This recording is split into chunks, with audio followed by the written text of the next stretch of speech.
ఆరోగ్యంగా ఉండడానికి మనం ఏం చేయాలి? సరైన తిండి తినాలి. సరైన తిండి తినడానికి పండించేది ఎవరు? రైతన్నలు. అందుచేత రైతుల శ్రేయస్సే ముఖ్య ఉద్దేశంగా భావించి ఈ సంవత్సరం అటు కేంద్ర ప్రభుత్వం ఇటు రాష్ట్ర ప్రభుత్వం కూడాను రైతుల పాలిట పెన్నిదిగా వ్యవహరించడానికి ఆస్కారం అత్యధికంగా ఉంది. ఇకపోతే కుజతత్వం వచ్చేసరికల్లా యుద్ధ భీతి. వాళ్ళు ఎటువంటి వాళ్ళు, వీళ్ళు ఎటువంటి వాళ్ళు, మనం ఎటువైపు మాట్లాడాలో మనకే తెలియట్లేదు అనే భావన వస్తుంది. ప్రపంచ యుద్ధం రాకుండా రక్షించడానికి, అందరితోనూ సామరస్య ధోరణితో వ్యవహరించడానికి మర్కడేశ మహోత్సాహ సర్వశోక వినాశక శత్రువున్ సంహార మాం రక్ష శ్రియం దాసయమే ప్రభో అంటూ ఆంజనేయ స్వామి వారి యొక్క దివ్యవంతమైన అనుగ్రహం ఈ యొక్క పరాభవనామ సంవత్సరంలో ప్రతి ఒక్కరికి కలుగుతుంది. అందుచేతనే మనం చిక్కడు దొరకలాగా చాలా సంతోషం అండి, చాలా జాగ్రత్తగా చేయండి, ఎందుకండి ప్రజల్ని ఇబ్బంది పెట్టడం అనే మాటలతో యుద్ధ భయం భీతి లేకుండా గ్యాస్ సిలిండర్లు కూడా మన వరకు అందరికీ సక్రమంగా అందేటట్టుగా ఈ విధమైనటువంటి విధి విధానాలతో ప్రభుత్వం కృషి చేస్తుంది అని చెప్పడంలో ఏమాత్రం సందేహం లేదు. ఇకపోతే చంద్రుడు మనక్కారకుడు. ఇక్కడ చంద్రతత్వం బాగా కనిపిస్తోంది. రాజు గురువు అయ్యాడు, మంత్రి కుజుడయ్యాడు, సేనాధిపతి అర్ఘ్యాధిపతి మేఘాధిపతి కూడా చంద్రుడయ్యాడు. అందుచేత వర్షాలు సకాలంలో కురుస్తాయి. ఈ సంవత్సరం అండి 4 తూముల వర్షం కురుస్తుంది. 9 వీసాల పంట చేతికి అందుతుంది రైతులకి. ఇంతకన్నా కావాల్సిందే ఉంది చెప్పండి? మధ్యలో వడగళ్ళ వానలు రావచ్చు, బీభత్సవం సృష్టించవచ్చు, కానీ చంద్రుడు మాత్రం ఆగో రైతన్నలను కాపాడాలి అనేటువంటి ఉద్దేశంతో రైతన్నలకు మేలు చేసేటువంటి విధి విధానం ఈ యొక్క పరాభవనామ సంవత్సరంలో వచ్చి తీరుతుంది అని చెప్పేసి ఖచ్చితంగా చెప్పాల్సి ఉంటుంది. అంతేకాకుండా ఇంకా గొప్ప విషయం ఏంటంటే ఆర్ద్రా నక్షత్ర ప్రవేశం. ఈ ఆర్ద్రా నక్షత్ర ప్రవేశం రాత్రి సమయంలో వచ్చింది. రాత్రి సమయంలో ఆర్ద్రా నక్షత్రం ప్రవేశిస్తే ఏం జరుగుతుందంటే సస్యశ్యామలవంతమైనటువంటి విధి విధానాలు వస్తాయి. అంతేకాదండి, ఈ 7 రాజకీయ నాయకులు స్వార్థం మానుకొని తమ వంతు స్వార్థంతో పనిచేయరు. అందరూ మనం దేశం కోసం మనం చేసే కృషే మనకి రేపు ఉత్తమోత్తమైన స్థితిని తీసుకొస్తుంది సుమా అనేటువంటి ఉద్దేశంతో ప్రతి ఒక్కరూ కూడా ప్రయత్నం చేస్తారన్నమాట. అందుకే మనకి పొట్టి శ్రీరాముల విగ్రహం ఈ యొక్క అమరావతిలో మొట్టమొదటిసారిగా అమరావతి నగరానికి అద్వితీయమైనటువంటి ఖ్యాతిని చెందే విధంగా సాక్రిఫైస్ స్టాచ్యూని అక్కడ ప్రతిష్ఠించడం అంటే మాటలు కాదు కదా. మరి అంటే కార్యకారణ సంబంధం ఇట్లాగే వస్తుంది. అందరిలో కూడా మంచి భావాలు వస్తాయి, క్రూరత్వ భావాలు రావు. రాజకీయ నేతలు కూడాను తమ వంతు కృషి చేస్తారు. మీకేం కావాలి, మీ గ్రామానికి ఏం కావాలి, మీ అభివృద్ధి ఏంటి అని చెప్పేసి ప్రశ్నించి వారికి కావలసిన ఏర్పాట్లు చేసే విధి విధానాలు ఆర్ద్రా నక్షత్రం వలన సంభవిస్తుంది. పంటలు బాగా పండుతాయి, సుభిక్షకరమైన వాతావరణం వస్తుంది. అంతేకాదండి, 9 మంది నవనాయకుల్లో 7 శుభాన్నిస్తే 2 పాపులు. 2 పాపులు. 2 పాపులైతే ఏమైందిలేండి, మిగతా వాళ్ళందరూ కూడా బాగున్నారు కదా. అట్లా ఆయని గంజాయి మొక్కలు మొలిస్తే అట్లా కుదరదు కదా. ఆ మొక్కలు మొలవకుండా మనకి అనుక్షణం రక్షించేటువంటి వాడు గురువే. గురువు ఎప్పుడు వీక్షిస్తూ ఉంటాడు. అబ్బాయి, విద్యార్థులు వినయ సంపదతో ఉన్నారా లేదా, విద్యా విధానం ఎట్లా ఉంది, అటు వైద్య రంగం ఎట్లా ఉంది, ఇటు రైతన్నల సేవ ఎట్లా ఉంది, ఈ రోడ్ల పరిస్థితి ఎట్లా ఉంది, కాంట్రాక్ట్ వర్క్స్ ఎట్లా ఉన్నాయి, బిల్డింగ్స్ కట్టేటువంటి వాళ్ళకి అన్నీ కూడా సక్రమంగా ఉన్నాయా, ఇవన్నీ పరిగించేటువంటి లక్షణం ఈ ఏడాది ప్రతి ఒక్క పోర్ట్ఫోలియోలో కూడా అద్వితీయంగా పనిచేసేటువంటి పరిస్థితి ఎక్కువగా కనిపిస్తోంది. అందుచేత ఇది పరాభవం కాదు, వరాల తత్వాన్ని ప్రసాదించే వరాభవం. ఈ యొక్క పరాభవనామ సంవత్సరంగా నేను వక్కాణించి చెబుతున్నానన్నమాట. అంతేకాదండి, ఆరోగ్యమస్తు. అందరికీ ఆరోగ్యం కావాలి. ఆరోగ్యం కావాలంటే ఏం చేయాలి? కలుషితమైనటువంటి విధి విధానాన్ని మనం స్వీకరించకూడదు. అందుకని సాక్షాత్తు కృష్ణ పరమాత్మే వచ్చేసాడు. ఈ చేప గోవులన్నీ నేనే కాస్తాను, గోవులన్నింటినీ కూడా నేనే లోపలికి పెడతాను, నేనే మళ్ళీ వాటిని విడుదల చేస్తానంటాడు. అంటే ఈ సంవత్సరం గోవుల్ని రక్షించేవాడు, గోవుల్ని కాచేవాడు, గోవుల్ని తీసుకొచ్చేవాడు పరమాత్మ సాక్షాత్తు శ్రీకృష్ణుడే అయ్యాడు. కాబట్టి పాల ఉత్పత్తి కేంద్రాలు అద్వితీయమైన ప్రభావంతో విరాజిల్లుతాయి. దేశం సస్యశ్యామలవంతమైన ప్రభావంతో విరాజిల్లుతుంది. పాలలో కల్తీ లేదు, అన్నీ కూడాను ఆరోగ్యవంతమైనటువంటి పాల ఉత్పత్తులే జరుగుతాయి. ఎవరు ఎన్ని అవాకులు చవాకులు చేసినప్పటికీ కూడా ఆ పాల జోలికి వెళితే మాత్రం నేను ఊరుకోనంటాడు సుదర్శన చక్రంతో కృష్ణ పరమాత్మ. అందుచేత సుదర్శన తత్వంతో ఆయన రక్షిస్తూ ఉంటాడు. కాబట్టి పాలలో కల్తీ అనే మాట అసలు ఉండనే ఉండదు ఈ పరాభవనామ సంవత్సర రీత్యా. అంతేకాకుండా మనకి 4 భాగాలు వర్షం ఎక్కువగా సముద్రంలో కలిసినప్పటికీ కూడా సస్యశ్యామలవంతమైనటువంటి వర్షాలే పడతాయి ఈ సంవత్సరం. వైశాఖ శుద్ధ తదియ సోమవారం రాత్రి 1 గంట 12 నిమిషాలకి కత్తెర అని వస్తుంది, డొల్లు కత్తెర. ఈ కత్తెరలు వస్తాయి కాబట్టి ఆ కత్తెరల సమయంలో మనమేమి ముఖ్యమైన కార్యక్రమాలు ప్రారంభించమన్నమాట. అయితే రాజధాని పనులకు మాత్రం ఇవి లెక్కలోకి రావు. రాజధాని అభివృద్ధి పనులు ప్రారంభించారు కాబట్టి అయ్యా ఇప్పుడు డొల్లు కత్తెర, ఇది ఈ కత్తెర అంటానికి వీల్లేదు. ఆల్రెడీ శంకుస్థాపనాదులైనవి, ప్రారంభించడం పూర్తయింది. కాబట్టి శ్రీకరమై వర్ధిల్లుత అమరావతి రాజధాని అని ఎలుగెత్తి పాడదాం అందరం కూడా. నేను మొట్టమొదటిసారిగా తెలుగుదేశ ప్రభుత్వం రాకముందు మొట్టమొదటిసారిగా ఇక్కడ ఈ యొక్క ప్రాంగణంలోనే చెప్పాను, 135 సీట్ల దాకా వచ్చి తీరుతుంది అని. మరలా చెబుతున్నాను, అమ్మవారి యొక్క దివ్యవంతమైన కరుణారస దృష్టితో అలనాటి శాతవాహనుల కన్నా మిన్నగా అమరావతి రాజధాని అభివృద్ధి చెందటానికి సాక్షాత్తు అమ్మవారే కదలి వస్తుంది.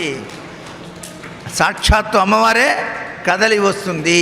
అందుకే దురితానీకములన్ దురూహ వితతిన్ దుశ్చిత్త దుర్వృత్తులన్ దురహంకారము దుష్ట సంగభయమున్ దుర్యోగ దుఃఖంబులన్ దురదృష్టమ్మును దుర్దంశావరణముల్ దుస్వప్న దుర్భాషణల్ దురవస్థల్ నశింపజేయగదవే దుంబీజ దుర్గేశ్వరి అంటూ ఆ యొక్క విజయవాడ కనక దుర్గమ్మ తల్లిని మనమంతా వేడుకుంటున్నాం. ఆమె తెలియకుండానండి బంగారపు వర్షం కురిపిస్తుంది తెలుసా.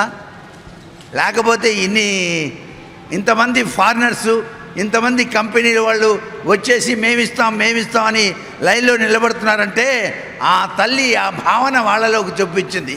ఇది కలియుగం కాబట్టి ఆమె సాక్షాత్కరించి ఆకాశం నుంచి బంగారపు ఇది కురిపించదు కదా, కానీ మనసుల్లోకి చూపిస్తుంది. బాగా మిలియనీర్సు దాటిపోయిన వాళ్ళంతా వచ్చి అమరావతి అభివృద్ధికి నా వంతు సహాయం, అమరావతిలో ఇది పెడదాం అనుకుంటున్నాం అనేటువంటి లక్షణాన్ని ఆ తల్లి కనిపిస్తుంది.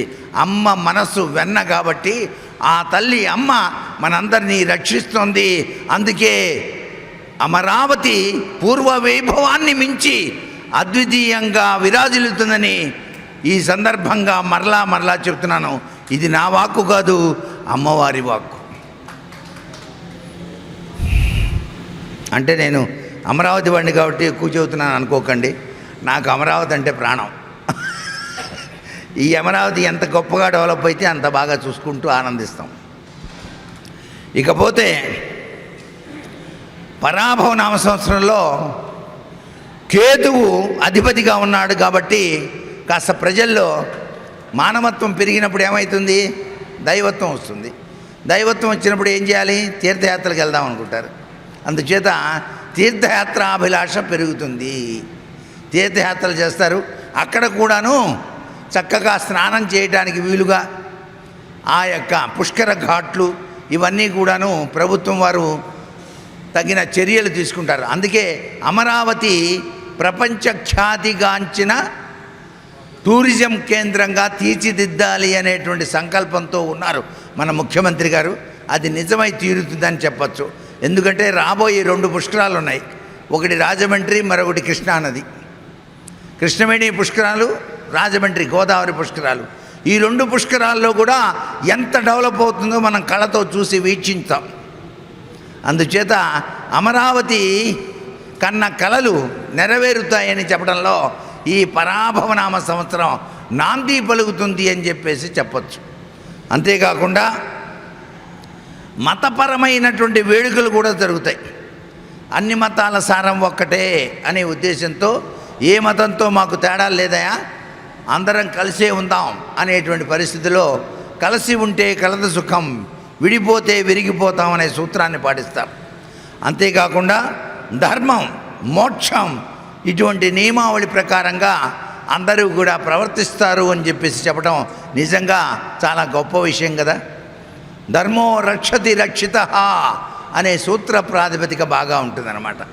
అంతేకాకుండా తృతీయ అష్టమాధిపతి శుక్రునికి మీనరాశి యందు ఉచ్చస్థితి చేత అధికమైనటువంటి నిస్తారమైనటువంటి భూమి కలిసి రావటం.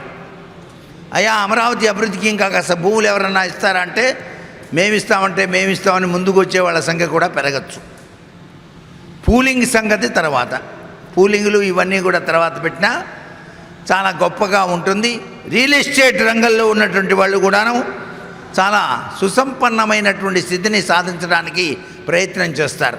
అంటే అధిక లాభాలు వేసుకోకుండా అందరూ బాగుండాలనే తపంతో వాళ్ళు కూడా ప్రయత్నం చేస్తారు అని చెప్పేసి చెప్పవచ్చు. రియల్ ఎస్టేట్ రంగం చాలా బాగుంటుంది. అంతేకాకుండా ఆస్తి వలన స్వయం సమృద్ధి, తెలివైన మరియు ఖ్యాతి చెందిన పాలకుని నిర్ణయాల వలన దేశం సంపన్నమై తీరుతుంది. ఇక్కడ కావాల్సింది తెలివితేటలు. ఆ తెలివితేటల వల్ల దేశం సుసంపన్నమై వెలుగొందుతుంది. అంతేకాకుండా సంప్రదాయాలు, ఆచారాలు, సాంప్రదాయ ఆచారాల్ని తప్పనిసరిగా పాటిస్తూ ప్రసిద్ధి చెందడం కోసం ప్రయత్నం చేస్తామన్నమాట. అందుచేత దేవాలయాల యొక్క పవిత్రత కాపాడటానికి విపరీతంగా కృషి చేస్తుంది. ప్రసాదాల్లో దుర్వినియోగ తత్వం లేకుండా సంరక్షించేటువంటి మార్గాన్ని అన్వేషిస్తారు. చాలా చక్కటి ప్రసాద వినియోగాలు కూడా జరుగుతాయి ఇక నుంచి. కాబట్టి ప్రసాదాల్లో ఏమాత్రం కల్తీలు మేము సహించం, బీ కేర్ఫుల్ అని చెప్పేసి చెప్పడం జరుగుతుందన్నమాట. ఆర్థిక వ్యవహారాలు, జాతీయ బ్యాంకులు, జాతీయ సంపద, దేశ ఆర్థిక పరిస్థితులు ఇవన్నీ మెరుగవుతాయి. స్టాక్ మార్కెట్ నిలబడి స్థిరంగా ఉంటుంది.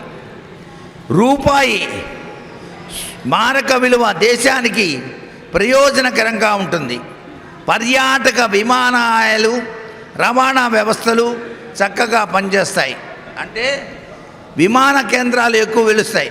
ఒక్కసారి ఆలోచించండి, ఆంధ్రప్రదేశ్లోనే ఎక్కువ ఉన్నాయి మనకి విమాన సర్వీసెస్.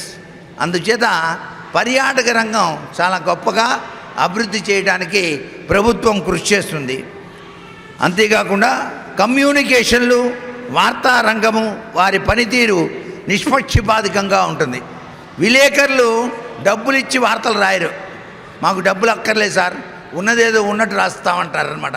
ఈ దాప నుంచి విలేకరులు నిష్పక్షపాతికంగా ప్రవర్తిస్తారు. తప్పులుంటే వెంటనే తీసేసి ఫోటోతో సహా వేయడం జరుగుతుందనమాట. బీ కేర్ఫుల్, అందరూ చాలా జాగ్రత్తగా ఉండాలి ఈ విషయంలో. విలేకరులకు విలువ పెరుగుతుంది, ఎందుకంటే నిష్పక్షపాతకంగా వ్యవహరిస్తారట ఈ సంవత్సరం. ఇతర దేశాలతో దౌత్య సంబంధాలతో ఆశావహమైన దృక్పథంతో అందరం వ్యవహరిస్తాం. పత్రికా రంగం వాళ్ళు నిష్పాక్షికంగా వ్యవహరించి ప్రజాస్వామ్య వ్యవస్థను బలోపేతం చేస్తారు. ప్రజాస్వామ్య వ్యవస్థను బలోపేతం చేసేది ఎవరయ్యా అంటే ఓన్లీ జర్నలిస్టులే. కాబట్టి journalism is the main important our నేషన్కి జర్నలిజం చాలా అవసరం. నేను కూడా జర్నలిస్ట్నే, ఆంధ్రజ్యోతి విలేకరిగా పనిచేశాను ఒకప్పుడు. ఇప్పుడంటే సిద్ధాంతం అయ్యారు. అప్పుడు మేము రాసేటప్పుడు ఉన్నది ఉన్నట్టు రాసేవాళ్ళం. మళ్ళీ కాలం చక్రభ్రమణంలో చాలా తగ్గింది, మళ్ళీ ఇక్కడి నుంచి పుంజుకుంటుంది అన్నమాట. అది అక్కడ పాయింట్. విశ్వవిద్యాలయాల్లో సృజనాత్మకతను పెంపొందించడానికి కృషి జరుగుతుంది. ఇవన్నీ జరుగుతాయి. ప్రభుత్వ రంగ సంస్థలు సృజనాత్మక నైపుణ్యాభివృద్ధిని సాధించి నూతన పరిశోధనలు చేస్తాయి. ఈ తెలుగుదేశం ప్రభుత్వం నూతన పరిశోధనలు చేస్తుంది. ఇలా చేస్తే బాగుంటుంది అని చెప్పేసి అటు వ్యవసాయ రంగంగా కానీ ఇటు గొప్ప గొప్ప ఉత్తమోత్తమైనటువంటి నూతన పరిశోధనలు చేసి నూతన ఆవిష్కరణలు కూడా చేస్తారు. రక్షణ రంగ పరిశ్రమలు నూతన ఆయుధములను, క్షిపణులను, యుద్ధ విమానాలను తయారు చేసి రక్షణ రంగాన్ని బలోపేతం చేస్తాయి. అధికంగా విదేశీ మారక ద్రవ్యాన్ని సంపాదిస్తాయి. గృహ నిర్మాణానికి సంబంధించిన కార్పొరేట్ స్థిరాస్తి వ్యాపార సంస్థలు ప్రజల నుండి అధిక ఆదాయాన్ని పొందుతాయి. కార్పొరేట్ సంస్థలు కూడా ప్రజల నుంచి చక్కటి ఆదాయాన్ని పొందుతాయి. కేంద్ర రాష్ట్ర ప్రభుత్వాధినేతలు స్వచ్ఛమైన ఆరోగ్యాలతో స్వార్థరహితమైనటువంటి పరిపాలనా ఆలోచన విధానాలతో ప్రజలకు ఉపయోగకరమైన సమ్మతమైన నిర్ణయాలు తీసుకొని శాసన చట్టసభల్లోనూ మరియు ప్రజల మద్దతును కూడాను సాధిస్తారు. ఈ ఏడాది చూడండి ఎంత గొప్పగా ఉందో. ఈ పరాభవనామ సంవత్సరం అద్వితీయంగా ఉంది కదా. మరి నూతన సాంకేతిక పరిజ్ఞానాన్ని ఉపయోగించుకొని తత్సంబంధ పరిశ్రమలను అభివృద్ధి చేసి మన ఆంధ్రప్రదేశ్ రాష్ట్రాన్ని దేశంలోనే అగ్రగామిగా చేసే ప్రభుత్వ ప్రయత్నాలు ఫలిస్తాయి. తప్పట్లు కొట్టండి అందరూ. ఎందుకంటే ఆంధ్రప్రదేశ్ ప్రభుత్వం కన్నా కలలు నెరవేరబోతున్నాయి. ఇది కేవలం ఒక తెలుగుదేశం లేక ఇంకో దేశం కాదు, ఇదంతా కార్యకారణ సంబంధరీత్యా ఆ తల్లి జగన్మాత యొక్క దీవెనలు. కాబట్టి ఇలాంటి నాయకుడు మరలా మరలా మరలా మన దేశాన్ని పాలించాలి. ఇలాంటి సత్సంప్రదాయబద్ధమైనటువంటి ప్రజానాయకుడే మన్ని పరిపాలించాలి. ఆ ప్రజానాయకుడే కావాలని ప్రజల హృదయాల్లో కూడా గూడు కట్టుకొని మరలా మరలా గెలిపించాలని చెప్పేసి ఈ సందర్భంగా అమ్మవారిని కోరుకుంటున్నాను. నేను ఒక్కడిని చెబితే ఉంది, అందరికీ ఆ భావన రావాలి. ఆ భావన వస్తే డెవలప్ అవుతుంది. డెవలప్ చేసే వ్యక్తులు ఉంటేనే కదా ఏదైనా. నాకెందుకులే బాబు అని నిద్రపోయే వాళ్ళ దగ్గరే ఉంటుంది. అందుచేత తప్పనిసరిగా దేశ రాజకీయ రక్షణ వ్యవస్థపై మనపై ఆధిపత్యాన్ని ప్రదర్శించే ఇతర దేశాల ప్రయత్నాలను సమర్థవంతంగా తిప్పికొడతాం. మన దేశం చుట్టూ సైనిక స్థావరాలను ఏర్పాటు చేసే ప్రయత్నాలను మన దేశం నిరోధిస్తుంది.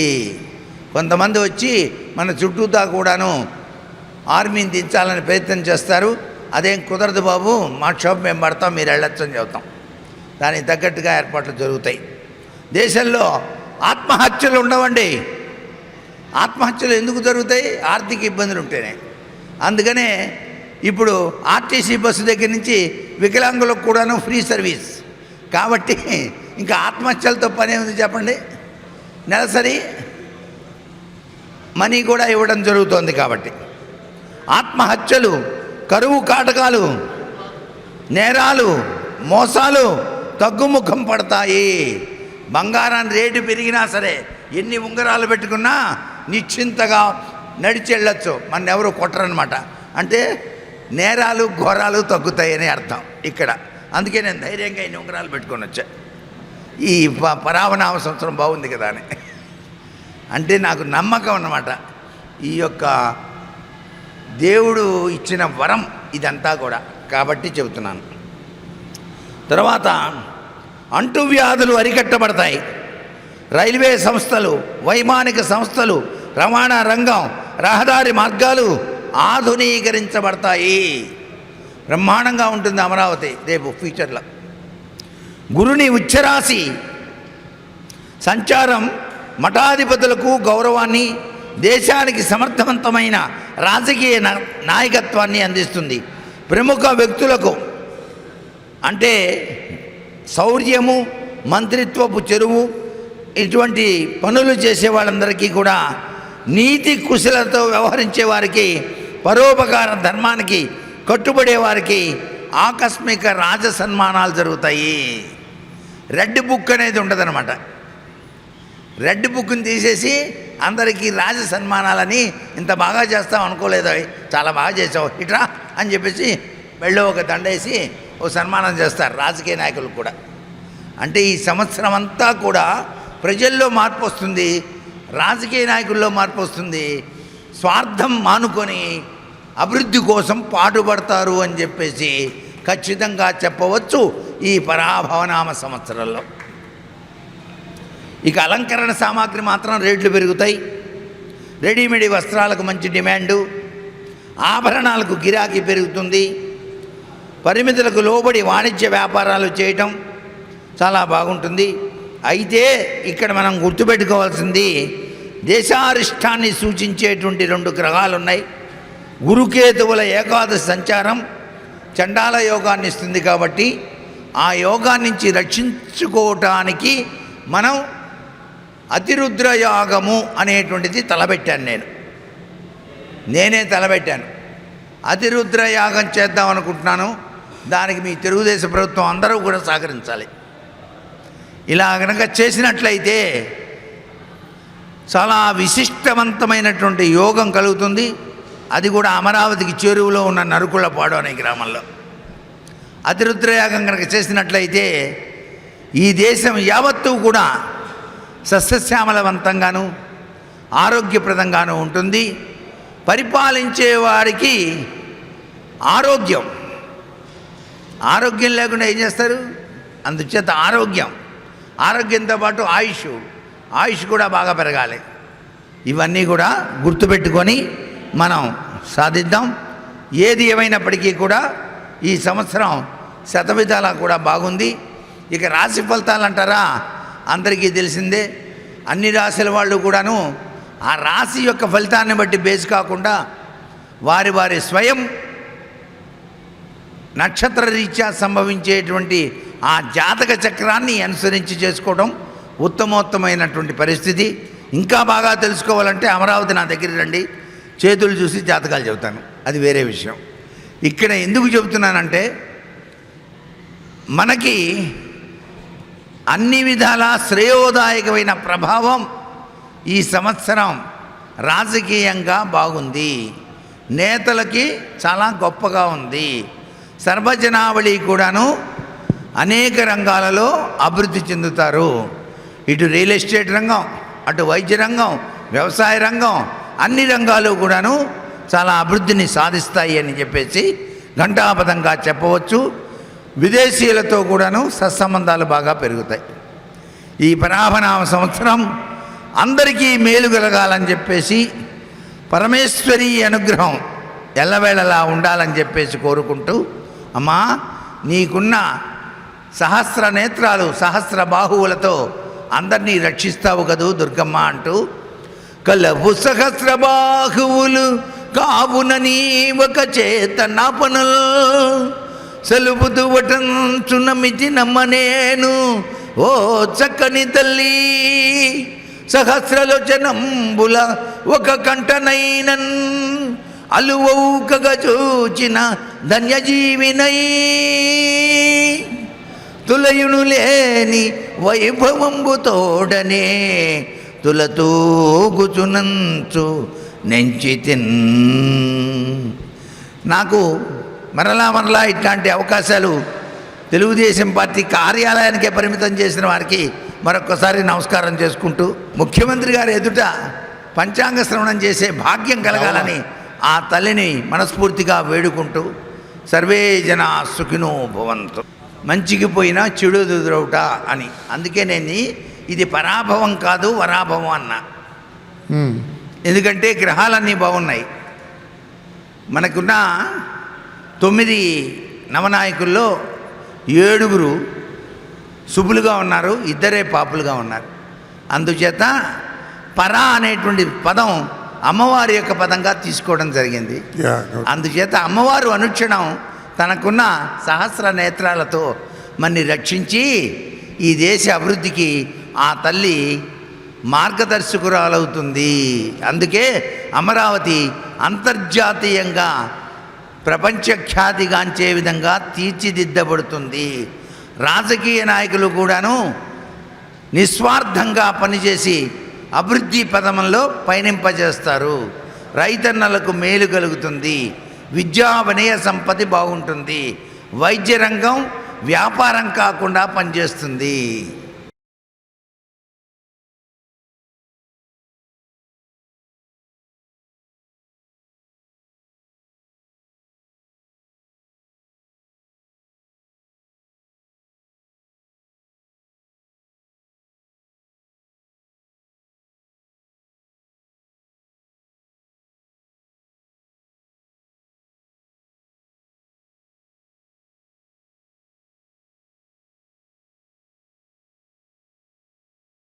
ఇక నుంచి ముఖ్యమంత్రిత్వంలో కల్తీ పాలు అనేది లభ్యము ఉండదు జరగదని చెప్పటం కూడా చాలా సంతోషదాయకం.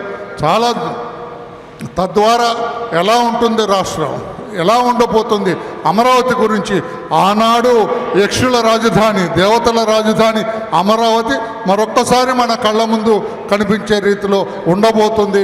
అమరావతి బ్రహ్మాండంగా ఉంటుంది. అందుకు నాంది నిన్న జరిగిన పొట్టి శ్రీరాముల వారి విగ్రహ ఆవిష్కరణ అని చెప్పి ఆ సభ అని చెప్పడం కూడా చాలా చాలా నిజాలకి వాస్తవాలకి దగ్గరగా చాలామంది చెబుతుంటారు. అది జరుగుతుంది ఇది జరుగుతుంది, గతంలో కూడా చూసాం. కానీ కాకుండా నిజాలకు దగ్గరగా చెప్పిన సిద్ధాంతి గారిని కూడా అభినందిస్తున్నా.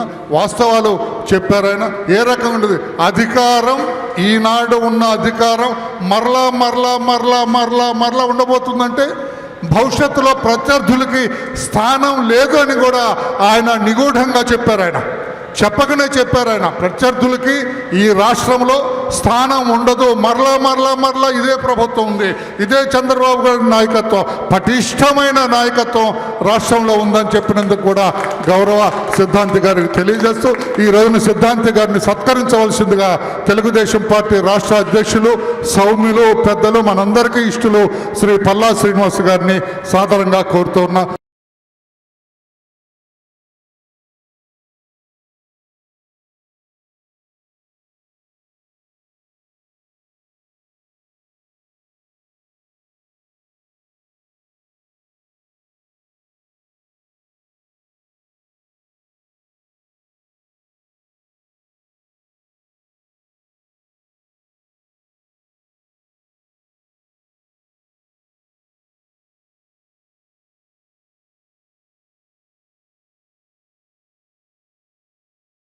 పరాభవనామ సంవత్సర సందర్భంగా, ఉగాది సందర్భంగా మరి తెలుగుదేశం పార్టీ ప్రధాన కార్యాలయంలో మరి ఉగాది వేడుకలు జరుపుకున్నటువంటి సందర్భంలో మరి ప్రవచనం చేసినటువంటి పెద్దలు, గౌరవనీయులు, పూజ్యులు మాచిరాజు వేణుస్వామి గారికి, అలాగే ఈ కార్యక్రమంలో పాల్గొన్నటువంటి పెద్దలు, గౌరవనీయులు పొలిట్ బ్యూరో సభ్యులైనటువంటి వర్ల రామయ్య గారికి, మరో పెద్దలు అశోక్ బాబు గారికి, రామ్ ప్రసాద్ గారికి, మా నరేంద్ర గారికి, కృష్ణ గారికి, విజయ్ గారికి, రామకృష్ణ గారికి, రాజశేఖర్ గారికి, ఇంకను పెద్దలందరికీ కూడా మా రమణయ్య గారికి, కోటేశ్వర గారికి అందరికీ కూడా పేరు పేరున నా నమస్కారాలు తెలియజేసుకుంటున్నాను. ముందుగా మీ అందరికీ కూడా పరాభవనామ ఉగాది సంవత్సర శుభాకాంక్షలు తెలియజేస్తున్నాం. మరి ఈ సంవత్సరం మరి గురువు గారు చెప్పినట్టుగా రాష్ట్రం సుభిక్షంగా ఉంటుంది, దేశం సుభిక్షంగా ఉంటుందని చెప్పేసి వారు చెప్పడం చాలా సంతోషం.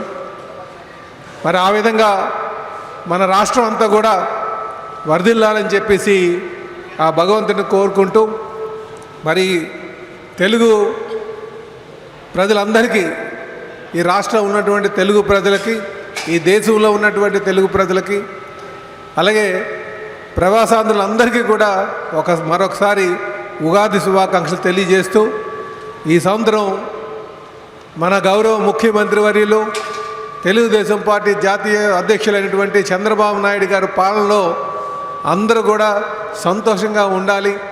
ఈ రాష్ట్రం ఏదైతే మన స్వర్ణాంధ్రప్రదేశ్ లక్ష్యాలు పెట్టుకున్నామో ఆ లక్ష్యాలు చేరుకునే విధంగా మనం వెళ్ళాలని చెప్పేసి ఆ భగవంతుని వేరుకుంటూ, అలాగే మన యువ నాయకులు, మన భవిష్యత్ నాయకులు మన లోకేష్ బాబు ఆయన యొక్క సహకారంతో, ఎందుకంటే ఆయన చాలా పెద్ద శాఖ తీసుకున్నారు, అదేంటంటే మన భవిష్యత్ తరాలని ప్రభావితం చేసేటువంటి మరి పిల్లల యొక్క శాఖ, విద్యా శాఖ, ఆ శాఖ చాలా కష్టమైనప్పటికీ కూడా ఆయన సమర్థవంతంగా చేసుకుని ముందుకు వెళ్తున్నారు.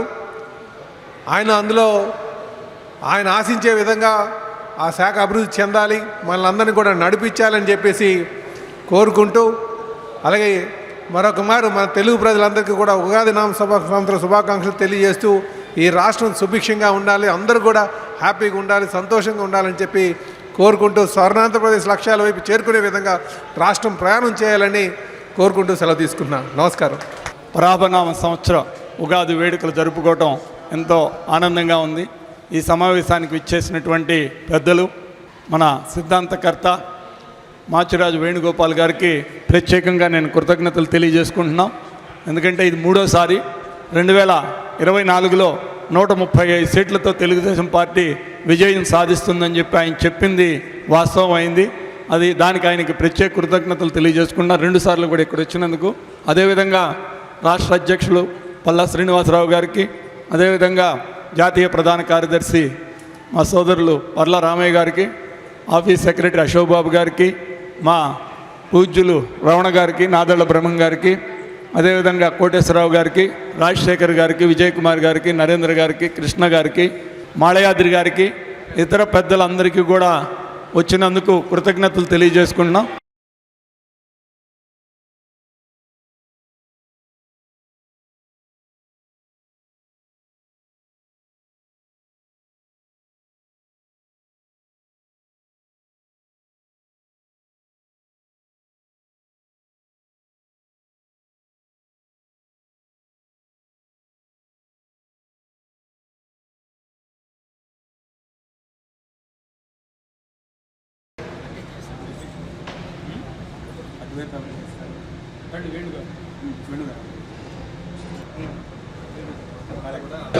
ज्ञानज्योतिः नमोस्तुते यस्यो नाम रूपाभ्यां या देवी सर्वमङ्गला तयोः संस्मरणात्मसां सर्वतो जयमङ्गलं शुक्लां वरधरं विष्णुं चतुर्भुजं प्रसन्नवदनं ध्यायेत् सर्वविघ्नोपशान्तये। मध्यदेशे समस्त देवता ब्राह्मण हरिहर गुरुचरण सन्निधौ अस्मिन् वर्तमधेयस्य देवांशनामधेयस्य सह कुटुम्बानाम् आयुष्याभिवृद्ध्यर्थम् आरोग्य ऐश्वर्य अभिवृद्ध्यर्थं दिन दिन प्रवर्धमान सांवत्सर अधिष्ठान पराभव महादेवः गणेश